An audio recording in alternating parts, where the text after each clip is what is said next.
अभी थोड़े दिन पहले एक डिसीजन लिया गया कि अगर आप विदेश छुट्टियां मनाने जाते हो और अगर आपका खर्चा 7 लाख रुपए से ऊपर हो जाए तो आपको 20% TCS भरना पड़ेगा। अब 20% एक भारी भरकम टैक्स है। तो लोगों ने बोला कि यार हम तो छुट्टियां मनाने विदेश नहीं जाते, अधिकतर भारतीय भी नहीं जाते, तो हमें क्या ही फर्क पड़ता है। फिर एक और डिसीजन आ गया कि अगर आप डेट म्यूचुअल फंड्स में निवेश करते हो तो आपके इंडेक्सेशन बेनिफिट्स अब हटा दिए जाएंगे। तो इसके हिसाब से अगर आप FD में निवेश करो चाहे आप डेट म्यूचुअल फंड्स में निवेश करो, कोई फर्क नहीं रहा। एक तरीके का इन्वेस्टमेंट इंस्ट्रूमेंट था वो भी हट गया। लोगों ने बोला कि यार क्या ही फर्क पड़ता है, मैं नहीं करता म्यूचुअल फंड में इन्वेस्ट। इनफैक्ट अधिकतर भारतीय भी नहीं करते, हार्डली 5% भारतीय करते होंगे, तो हमें क्या ही फर्क पड़ता है इस डिसीजन का। सिमिलरली अभी 2000 के नोट का डीमोनेटाइजेशन एक तरीके से हो गया है। मैं डीमोनेटाइजेशन वर्ड क्यों यूज कर रहा हूँ वो भी मैं आपको बताऊंगा इस वीडियो पे। एंड फिर से लोगों ने बोलना शुरू कर दिया कि यार हमें क्या ही फर्क पड़ता है, हम तो UPI यूज करते हैं, हमने तो 2000 का नोट ही नहीं देखा, अधिकतर जनता कैशलेस हो रही है वगैरह वगैरह, तो हमें क्या ही फर्क पड़ता है। देखिए जब भी कोई भी मेजर इकोनॉमिक डिसीजन होता है तो उसका आप पे या फिर एक बड़ी जनसंख्या पे डायरेक्ट इम्पैक्ट होता है और इनडायरेक्ट इम्पैक्ट तो डेफिनेटली होता है। फॉर एग्जाम्पल अभी आप सुन रहे होगे कि जो पर्सनल इनकम टैक्स है भारत में वो काफ़ी बढ़ा दिए गए हैं, तो मिडिल क्लास पे फर्क पड़ रहा है ना उस चीज़ का। कॉर्पोरेट टैक्स घटा दिए गए हैं तो उसका आप पे इनडायरेक्ट असर पड़ रहा है ना। तो मैं कहना क्या चाहता हूँ कि जब भी कोई भी मेजर इकोनॉमिक डिसीजन होता है तो उसका डेफिनेट इम्पैक्ट आपके ऊपर होता है। अब ये 2000 के नोट की कहानी के बारे में थोड़ी सी बात कर लेते हैं। आप थोड़ा सा सोच के देखो कि इसका इम्पैक्ट किस पे है। मान लो अगर आपके पास मात्र एक 2000 का नोट है तो क्या आप ब्लैक मनी होल्डर हो? आंसर है नहीं। लेकिन क्या आपको बैंक जाके अपना टाइम वेस्ट करना पड़ेगा, लाइन में लगना पड़ेगा उस नोट को एक्सचेंज करने के लिए? तो जवाब आता है डेफिनेटली यस। कई लोग होंगे जो अभी विदेश में होंगे, उनके पेरेंट्स हो सकता है थोड़े से बूढ़े हों एंड उनके पास कुछ 8, 10, 12, 15, 2000 के नोट निकल जाएं। अब वो क्या ब्लैक मनी होल्डर्स हैं? नहीं। लेकिन क्या वो विदेश जाएंगे एक्सचेंज कराने अगले 3-4 महीने में? तो सिंपल से कॉमन सेंसिकल सी चीज़ें हैं कि कुछ चीज़ें होती हैं जो थोड़ी सी प्रॉब्लमैटिक होती हैं, राइट। अभी जो अनाउंसमेंट आया है 2000 के नोट के बारे में, अभी उसमें सबसे पहले बोल दिया गया है कि ये डीमोनेटाइजेशन नहीं है। ठीक है, बिल्कुल बात समझते हैं। दूसरी चीज़ ये कि आपको एक विंडो दी गई है अगले 3 से 4 महीने की जिसमें आपको अपने 2000 के नोट एक्सचेंज कराने हैं। उसके बाद क्या होगा कि उसके बाद लीगल टेंडर रहेगा, लेकिन उसमें क्लैरिटी नहीं है कि क्या होने वाला है। तो इस वीडियो पे मैं आपके साथ 3 या 4 मुख्य पॉइंट्स डिस्कस करने वाला हूँ। मैं पॉलिसी क्रिटिक नहीं कर रहा हूँ, मैं आपके अंदर एक simple rational thinking ability develop करना चाहता हूँ कि जब भी कोई भी मेजर इकोनॉमिक डिसीजन होता है या फाइनेंस ओरिएंटेड डिसीजन होता है वो आपकी लाइफ को इम्पैक्ट करता है, तो आप उसको कैसे एनालाइज कर सकते हो। तो चलिए इस 2000 के नोट की कहानी को लेके थोड़ा सा एनालिसिस करते हैं। इन 4 भागों में कहानी को समझेंगे। सबसे पहली चीज कि 2016 का डीमोनेटाइजेशन और ये जो 2023 का 2000 के नोट का एक तरीके से डीमोनेटाइजेशन हो रहा है, इसमें क्या मेजर अंतर है। दूसरी चीज़ कि ये 2023 में 2000 का जो नोट हटाया जा रहा है इसके पीछे रैशनल थॉट प्रोसेस क्या है। थर्ड की पॉइंट कि इसका एक्चुअल रियल रीज़न क्या है इस नोट को हटाने का। और चौथा और फाइनल पॉइंट कि लार्ज इकोनॉमिक इम्प्लीकेशन क्या होंगे इकोनॉमी पे इस 2000 के नोट को हटाने के। तो चलिए एक एक करके चर्चा को आगे बढ़ाते हैं। एंड सबसे पहले मैं आपको कुछ क्रिटिकल डेटा दिखाता हूं 2016 की डीमोनेटाइजेशन पे।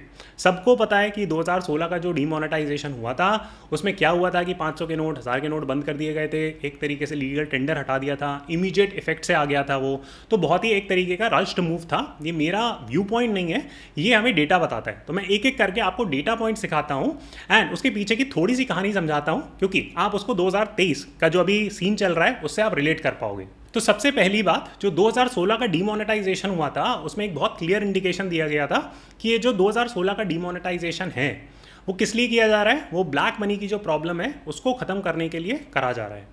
ये बहुत ही सिंपल सा एक गोल डिसाइड करा गया था सरकार की तरफ से। अब उसमें क्या सरकार सक्सेसफुल थी? तो उसका शॉर्ट आंसर आता है नहीं। उससे क्या लोगों को तकलीफ हुई? बिल्कुल हाँ। एंड इसके लिए मैं आपको एक एक करके डेटा दिखाता हूँ। सबसे पहला डेटा पॉइंट आता है 2018 की RBI रिपोर्ट से। तो ये 2018 की RBI रिपोर्ट है। उसमें RBI ने बोला था कि देखिए जो टोटल मनी इन सर्कुलेशन था वो 15.41 लाख करोड़ था।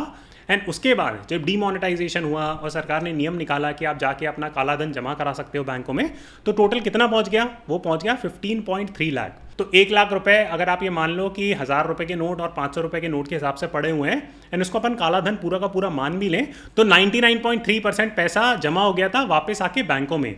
तो क्या ब्लैक मनी की प्रॉब्लम सॉल्व हो गई? नहीं, क्योंकि ब्लैक मनी जो था वो व्हाइट मनी में इजीली तब्दील हो गया।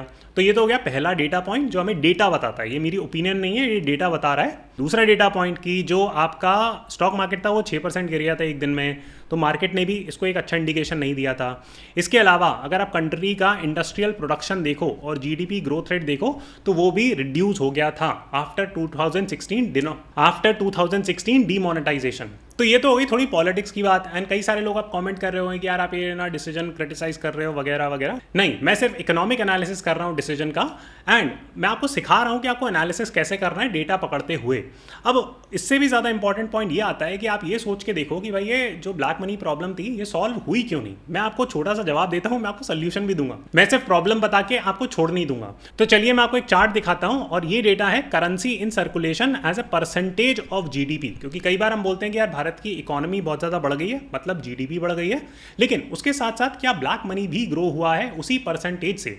सो जवाब आता है हाँ। और ये डेटा है 2014 के कंपैरिजन का और 2018 के कंपैरिजन का, कि डीमोनेटाइजेशन से पहले भारत की as a percentage of GDP जो ब्लैक मनी की एक तरीके से समस्या थी वो थी 11.4%। अभी ये कितनी है? 11.2%। तो कोई बहुत ज़्यादा फर्क पड़ गया? The answer is no. देखिए, ये मैं ब्लैक मनी इसलिए बोल रहा हूँ क्योंकि करेंसी इन सर्कुलेशन में कितना परसेंट ब्लैक मनी है ये आइडेंटिफाई करना इम्पॉसिबल है। तो अपन करेंसी इन सर्कुलेशन को एज अ प्रॉक्सी देख रहे हैं। तो समझने वाला मुद्दा सीधे से आता है, एंड मैं आपको डायग्राम से एक एक्सप्लेन करता हूँ कि देखिए भारत में बहुत सारा ब्लैक मनी पड़ा हुआ था 2014 में भी, 2015 में भी, 16 में भी। डीमोनेटाइजेशन हुआ, वो ब्लैक मनी 99.3% वाइट बन गया, एंड उसके बाद वो फिर से ब्लैक बन गया। तो सिंपल सा ये इक्वेशन निकल के आ रही है कि कुछ फर्क नहीं पड़ा डीमोनेटाइजेशन का, ये डेटा बता रहा है। अब ये ऐसा हुआ क्यों, मैं आपको उसका भी बहुत सिंपल सा एक्सप्लेनेशन देता हूँ। पहली चीज़ तो ये कि जो बड़े होल्डर्स होते हैं, रियल एस्टेट के लोग या बड़े बड़े बिजनेसमैन, वो सब ब्लैक मनी अपना आराम से डिपॉजिट कर सकते हैं, इसमें कोई चेंज नहीं आएगा, तो ब्लैक मनी की समस्या कभी भी नहीं जाएगी। दूसरा क्रिटिकल पॉइंट कि वो वाइट मनी को आराम से फिर से ब्लैक बना सकते हैं, ऐसा डेटा इंडिकेट कर रहा है, मैं इंडिकेट नहीं कर रहा हूँ। तो अब एक नेचुरल सवाल आता है कि यार अगर हमें ब्लैक मनी की समस्या को नेचुरली सॉल्व करना है, क्योंकि ये 2016 का डीमोनेटाइजेशन, अभी 2023 में लोग हल्ला मचा रहे हैं कि यार 2000 का नोट हटा दोगे तो ये सारी ब्लैक मनी की समस्या खत्म हो जाएगी, तो थोड़ी सी परेशानी सह लो, इतना क्या परेशानी है ना। बिल्कुल ठीक बात बोली, लेकिन ये प्रॉब्लम सॉल्व तो होनी चाहिए। अब ब्लैक मनी जो है अगर आपने उसको वाइट में कन्वर्ट कर दिया, वाइट में कैसे होगा? जब आप बैंक में जाके रख दोगे पैसा, और अगर आपको इसमें वापस प्रिवेंट करना है कि ये वाइट मनी ब्लैक में कन्वर्ट ना हो, तो आपको क्या करना है? आपको विड्रॉल बंद करना पड़ेगा कि आप विड्रॉ नहीं कर सकते पैसा। अगर आप कंप्लीट बैन नहीं लगाओगे इस चीज़ में तो वो वापस आराम से ब्लैक मनी में कन्वर्ट हो जाएगा। अब ये कैसे ब्लैक में कन्वर्ट होता है, ये पैसा जाता कहाँ है? तो वो जवाब हमें सीधा सीधा मिलता है पॉलिटिकल डोनेशन से। अभी इलेक्शन कमीशन ऑफ इंडिया ने एक सीधी भाषा में रिक्वेस्ट करी पॉलिटिकल पार्टी से कि देखिए आप जो पॉलिटिकल डोनेशन लेते हो वो आप कैश में लेते हो 20,000 रुपये तक, तो आप कृपया करके उसको कम कर दें, इसको आप 2,000 रुपये तक ही लें। तो किसी भी पॉलिटिकल पार्टी ने या पॉलिटिशियन ने इस पर कोई एक्शन लिया? जवाब आता है नहीं, इस पर कोई एक्शन नहीं लिया गया है। सिंपल सा जो वाइट टू ब्लैक कन्वर्जन होता है ये पॉलिटिकल रीजन से होता है। आप लोग सब समझदार हो, मैं यहीं पे कॉन्वर्सेशन छोड़ दूंगा, मैं ज़्यादा इस वीडियो को कंट्रोवर्शियल नहीं बनाना चाहता। लेकिन अगर मुझे आपको एक सिंपल सोल्यूशन बताना हो ब्लैक मनी प्रॉब्लम को सॉल्व करने का, तो वो सोल्यूशन आता है इस पार्ट ऑफ द इक्वेशन से कि अगर आप बैंक में रखा हुआ पैसा उसको मना ही कर दो कि आप उसको भाई साहब कन्वर्ट नहीं कर सकते ब्लैक में, आप उसको विड्रॉ ही नहीं कर सकते कैश में, तो अपने आप सारा का सारा ब्लैक मनी जब भी पहुंचेगा और वो वाइट रहेगा। अब आप मेरे से नेचुरली बोलोगे कि ये तो बहुत ड्रैकोनियन मूव हो गया, बहुत सारी जनसंख्या है जिसको यूपीआई यूज़ करना नहीं आता है, डिजिटल पेमेंट नहीं होगा वगैरह वगैरह। एंड मैं आपके साथ 100% अग्री करता हूँ कि ये ड्रैकोनियन मूव है, लेकिन फॉर्चुनेटली और अनफॉर्चुनेटली यही एक मैकेनिज्म है जिससे कि ब्लैक मनी समस्या सॉल्व हो सकती है।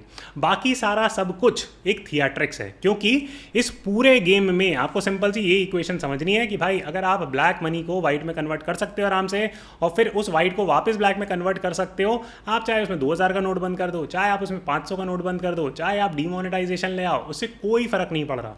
मैं अब बाकी चीज़ें आपके इन्फ्लुएंस पे छोड़ देता हूँ क्योंकि मैं पॉलिटिकल पार्टी से पंगा नहीं लेना चाहता। अब मैं वापस टॉपिक पे आता हूँ जो है 2023 का 2000 का जो नोट बंद करा गया है उसके बारे में थोड़ी सी चर्चा करते हैं। तो ये जो 2000 के नोट का डीमोनेटाइजेशन हो रहा है वो इन 5 वजहों से हो सकता है। तो मैं आपको एक एक करके डिस्कस करता हूँ और आप मुझे कमेंट में बता देना कि आपके हिसाब से कौन सा रीज़न है।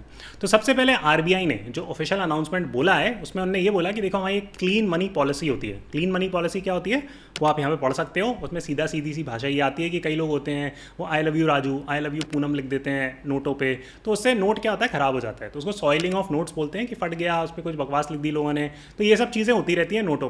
तो आरबीआई ने बोला कि हम ये जो 2000 के नोट हटा रहे हैं उसमें हम क्या कर रहे हैं, हम क्लीन मनी पॉलिसी के अंतर्गत इस चीज़ को हटा रहे हैं। अब आप थोड़ा सा सोच के देखो कि यार आपको खुद ही नहीं दिखे 2000 के नोट, तो उसमें कितनी सॉइलिंग हो गई होगी। इस हिसाब से तो अभी जो 500 के नोट चल रहे हैं उनको भी हटा देना चाहिए, उसको भी एक तरीके से हटा के कोई नई सीरीज़ लॉन्च कर देनी चाहिए। तीसरा मोस्ट इंपॉर्टेंट पॉइंट ये होता है कि इसमें हल्ला मचाने की क्या ज़रूरत है। अभी तक आपको बार बार अनाउंसमेंट होते हुए दिखते हैं कि 10 का नोट विड्रॉ हो गया क्योंकि क्लीन मनी पॉलिसी फॉलो कर रहे हैं। सीधे सीधे से उसमें सर्कुलेशन से हटा दिए जाती हैं चीज़ और नई चीज़ें ऐड कर दी जाती हैं। अब दूसरा पॉइंट आता है कि ब्लैक मनी प्रॉब्लम इससे सॉल्व हो जाएगी। तो मैंने ऑलरेडी ये चीज़ डिस्कस कर ली कि इससे कोई ब्लैक मनी प्रॉब्लम सॉल्व नहीं होने वाली। जब 2016 का डीमोनेटाइजेशन जो एक बहुत ही हैपहज़ार्ड मूव था वो भी नहीं सॉल्व कर पाया, तो ये तो एक बहुत छोटे लेवल पे काम हो रहा है, तो इसमें वो प्रॉब्लम सॉल्व नहीं होगी। अब आप बोलोगे फिर आप अपनी पर्सनल ओपिनियन दे रहे हो। नहीं, मैं पर्सनल ओपिनियन नहीं दे रहा हूँ। ये central board of direct taxes की एक रिपोर्ट है 2012 की, उसमें उन्होंने क्लियर शब्दों में ये चीज़ बोली थी कि आपको डीमोनेटाइजेशन नहीं करना चाहिए, उससे कोई ब्लैक मनी प्रॉब्लम सॉल्व नहीं होगी। तो ये जो 2023 में काम हो रहा है ये तो बहुत छोटे लेवल पे हो रहा है, तो इससे तो बिल्कुल ही नहीं होगी ब्लैक मनी की प्रॉब्लम। तो ये आर्ग्यूमेंट भी आप हटा दो। अब तीसरा क्वेश्चन आता है कि इससे डिजिटल पुश और डिजिटल इंडिया बढ़ेगा। तो बिल्कुल ठीक बात है कि डिजिटल पुश मिलेगा, बट आपको सोचना ही है कि जिनको अपना पैसा ब्लैक में रखना है, फॉर एग्जांपल अगर पॉलिटिकल पार्टीज हो गए या रियल एस्टेट प्लेयर्स हो गए, वो तो रखेंगे ही, क्योंकि जो ब्लैक मनी होता है वो एक स्टोर ऑफ वेल्थ होता है, वो एक मीडियम ऑफ एक्सचेंज नहीं होता। ये पॉइंट आपको समझना है economics related. Store of wealth का मतलब ये है कि फॉर एग्जाम्पल ब्लैक मनी का अगर कोई खास यूज़ नहीं है तो वो कहाँ चला जाएगा, वो रियल एस्टेट में चला जाएगा, गोल्ड में चला जाएगा, सिल्वर में चला जाएगा, लोग गोल्ड बार इकट्ठी करके रख लेंगे वगैरह वगैरह, है ना। तो वो स्टोर ऑफ वेल्थ हो गया ब्लैक मनी का। अब मीडियम ऑफ एक्सचेंज क्या होता है, ऐसा थोड़ी कि यार लोग 2-2 हज़ार के नोट खर्च करते रहेंगे इकोनॉमी में जाके वगैरह वगैरह। तो अब आप मान लो कि कोई बड़ा बिल्डर है, उसने जाके प्रॉपर्टियां खरीद रखी हैं, उसमें बहुत सारा काला धन भी लगा हुआ है, तो उसको कोई फर्क पड़ता है कि आपने 2000 का नोट डिमोनेटाइज कर दिया या 500 का नोट डिमोनेटाइज कर दिया, 1000 का नोट डिमोनेटाइज कर दिया, उसको कोई ज़्यादा फर्क नहीं पड़ता। ऐसा नहीं है कि आपने 2000 के नोट को डिमोनेटाइज कर दिया या 500 के नोट को डिमोनेटाइज कर दिया, 1000 के नोट को डिमोनेटाइज कर दिया तो उससे डिजिटल पुश बहुत ज़्यादा बढ़ जाएगा। ये एक फैक्ट है एंड आप इसको अपने हिसाब से सोच सकते हो। अब चौथा पॉइंट आता है कि ये आरबीआई ने भी बोला है कि देखो जो 2000 का नोट था जब वो लाया गया था तो उसने कुछ पर्पस सर्व करा कि हम फटाफट बहुत सारा मनी हमने ऐड कर दिया इकोनॉमी में। अब कोई मतलब नहीं है इतना बड़ा नोट रखने का, क्या मतलब है, इतना यूज़ नहीं होता वगैरह वगैरह, बिल्कुल ठीक बात है। लेकिन अब आप एक बात बताओ कि 2000 के नोट की प्रिंटिंग, डिज़ाइन, बहुत सारी चीज़ों में, इंट्रोडक्शन में इतना पैसा खर्च हुआ कि पर नोट इतना पैसा खर्च करा जाता है एक 2000 के नोट को प्रिंट करने के लिए, और कुछ सालों बाद इसको रिटायर कर दिया गया।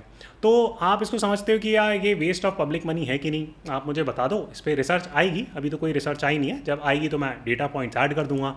अब फाइनल रीज़न आता है कि कुछ पॉलिटिकल रीज़न हो सकता है कर्नाटका इलेक्शंस के बाद, कुछ अलग रीजन्स हो सकते हैं, 2016 के बाद भी इलेक्शंस होने थे वगैरह वगैरह। अब आप लोग समझदार हो, आप अपने हिसाब से सोच सकते हो कि कोई पॉलिटिकल रीज़न है।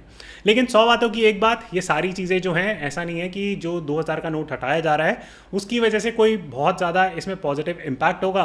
अगर आपको लगता है कि कोई पॉजिटिव इम्पैक्ट होगा, आप डेफिनेटली अपनी कॉन्ट्रेरियन ओपिनियन दें कमेंट बॉक्स में, जिससे दूसरे लोग भी पढ़ पाएँ। मेरे हिसाब से कोई खास फ़ायदा तो नहीं है, एंड एटलीस्ट मैंने बहुत सारी कमेंट्री एब्जॉर्ब करी, बहुत सारे लोगों का व्यू पॉइंट भी पढ़ने की कोशिश करी, कोई भी बता नहीं पा रहा कि इसका एग्जैक्ट बेनिफिट है क्या, एंड मोर इंपॉर्टेंटली इतना हू हल्ला मचाने की ज़रूरत क्या है।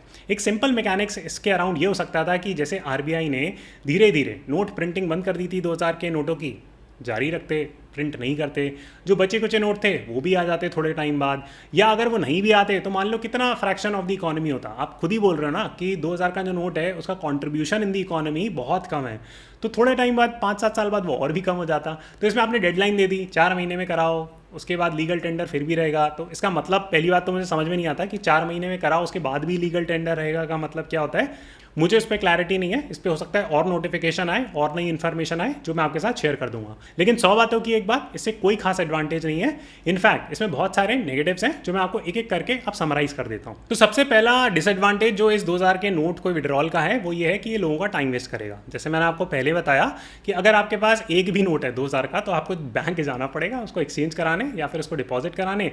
अब ये बेकार का एक सिरदर्द है आपके लिए, पहली चीज़। तो इसमें एक बहुत सेक्शन का टाइम वेस्ट होगा। अब बहुत सारे लोग बोलेंगे कि यार टाइम तो फ्री होता है, तो अब उससे मैं आर्ग्यू नहीं कर सकता, लेकिन ये मेरे हिसाब से एक डेफिनेट टाइम वेस्ट है। दूसरा पॉइंट, जो स्मॉल और मीडियम बिजनेसेस हैं उस पर डेफिनेट एक तरीके का इंपैक्ट पड़ेगा, क्योंकि उनका अधिकतर काम क्रेडिट पे होता है। क्रेडिट मतलब कि अभी काम हो गया, अब 3 महीने या 6 महीने बाद पैसा मिलेगा, किस फॉर्म में मिलेगा उनको पता नहीं है, हो सकता है कैश में मिले, हो सकता है वाइट में मिले, उससे रिलेटेड एक तरीके की अनसर्टेनिटी हो जाती है। अब ऐसा क्यों, आप खुद सोच के देखो कि अगर आप शादी पार्टी ऑर्गेनाइज करते हो एंड आपका बिजनेस है शादी पार्टी ऑर्गेनाइज ऑर्गेनाइज करने का, जिसके लिए आप शादी या पार्टी ऑर्गेनाइज कर रहे हो, वो आपसे बोलेगा कि देखो यार हमारे तय हुआ था कि हम आपको 5 लाख रुपए में आप हमारे लिए इवेंट करोगे, आपने जाके कर दिया काम। अब आपको किस फॉर्म में पैसा मिलेगा इसमें गारंटी नहीं है ना। वो आपको 2 लाख रुपए वाइट में देगा, जो उस मोटी पार्टी के 3 लाख रुपए बचे हैं वो हो सकता है वो 2-2 हज़ार के नोट के हिसाब से आपको चिपका दे। फिर आप क्या करोगे? तो ये स्मॉल बिजनेसेस के लिए बहुत बड़ा सिरदर्द हो जाता है। अब आप में से काफ़ी सारे लोग बोलोगे कि अक्षत आपका भी ऐसा कुछ होगा। नहीं, मेरा कुछ भी नहीं है, मेरा सब कुछ वाइट में है। यूट्यूब से जो इनकम आती है वो कंप्लीट वाइट होती है। मेरा ऑलमोस्ट सारा पैसा स्टॉक मार्केट में इन्वेस्ट होता है, तो बाय डिफॉल्ट मैं वाइट इन्वेस्टर ही हूँ। मेरे सारे बिजनेसेस वाइट ही हैं, इसलिए मैं इतना खुल के बात कर पा रहा हूँ। अब फाइनल प्रॉब्लम जो से होगी वो ये होगी कि एक तरीके का नी जर्क रिएक्शन है। अब कोई क्रेडिबिलिटी नहीं रह जाती, कोई एश्योरेंस नहीं रह जाती कि आगे चल के इस तरीके के नी जर्क मूव्स कभी भी हो सकते हैं। कि कल को आपने यार आपका मन करा आपने 100 रुपये का नोट उड़ा दिया, फिर आपका मन करा कि चलो आज 500 का उड़ा देते हैं, फिर सोचा कि चलो 800 का नोट लॉन्च कर देते हैं, तो उससे कोई क्लैरिटी नहीं रहती, उससे बहुत सारा कन्फ्यूजन और अननेसेसरी डिबेट एक तरीके की शुरू हो जाती है। तो जो ये इस तरीके के शॉर्ट टर्म डिसरप्शन होते हैं उससे कॉमन इंसान को ही सबसे ज़्यादा फर्क पड़ता है, क्योंकि उसी को लाइन में लग के एक्सचेंज कराने पड़ते हैं और अपना टाइम स्पेंड करना पड़ता है। अगर आप और जानना चाहते हैं ब्लैक मनी इकोनॉमी के बारे में, तो मैंने एक ये वीडियो शूट करा था, आप यहाँ पे जाके देख सकते हैं और इस पूरे कॉन्सेप्ट को फंडामेंटली और बेटर अंडरस्टैंड कर सकते हैं। मैं उम्मीद करता हूँ कि आपको ये कमेंट्री अच्छी लगी होगी। अगर लगी है तो सब्सक्राइब जरूर करिएगा चैनल को, एंड मैं आपसे जल्दी मिलता हूँ।